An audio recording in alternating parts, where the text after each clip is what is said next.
Chapter 1. Grandma, will you read us a story from Frances Mary's journal? Now, right now. Jeff Collins begs as he pushed his chair back from the breakfast table. Jennifer Collins scowled at our 12-year-old brother. After we do the dishes, Jennifer reminded him, glad that it was his turn to clean up the kitchen and not hers. That's right, Grandma said and smiled at Jennifer. After the dishes and after the beds had been made. Oops, Jennifer said and scrambled out of her chair, heading for the stairs. She should have remembered to make her bed and pick up the clothes she scattered around her room. Grandma's house would be their home until the end of the summer, when Dad would return from his overseas assignment, and they'd learn where the family would be transferred. Jennifer remembered her early reluctance at spending what she was sure would be a boring summer in Grandma's small Missouri town, while Ma secluded herself in an upstairs bedroom in order to write a novel. How wrong she had been. Ever since Grandma had brought out the journal written by Jennifer's great-great-great-grandmother, Frances Mary Kelly, Jennifer couldn't learn enough about the Kelly family, who'd come to St. Joseph, Missouri in 1860 on one of the orphan trains from New York City. Thinking about the stories that were to come, Jennifer and Jeff sped through their chores. Soon they were seated in the wicker furniture on the screened porch while Grandma settled into the rocker opposite them, with Frances Mary's journal open in her lap. Grandma began to read. We knew war was coming. There was no way to escape it.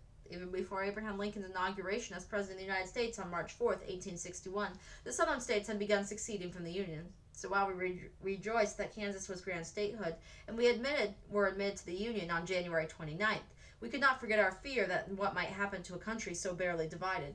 In February, all our fears became realities. Representatives from the southern states met in Montgomery, Alabama, and adopted a constitution for the Confederate government. The Confederacy even inaugurated its own president, Jefferson Davis. With the formation of a separate rebellious government, we gave up any hope of solving the slavery issue peacefully.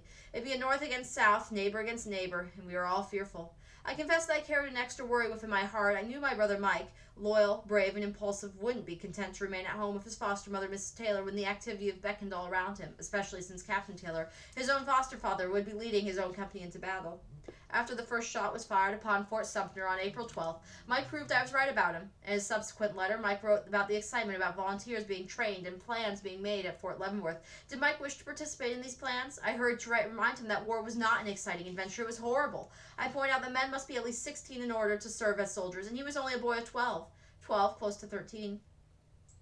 Mike finally replied, but I've grown an inch or two since you last saw me. Captain Taylor and his army left by the train for Virginia to join Brigadier General McDowell's regiments, but Fort Leavenworth's still busier than New York docks with 5 ships apart. There's an old fella here named Jebediah. We call him Jeb, and he taught me all 10 drum calls a drummer boy needs to know.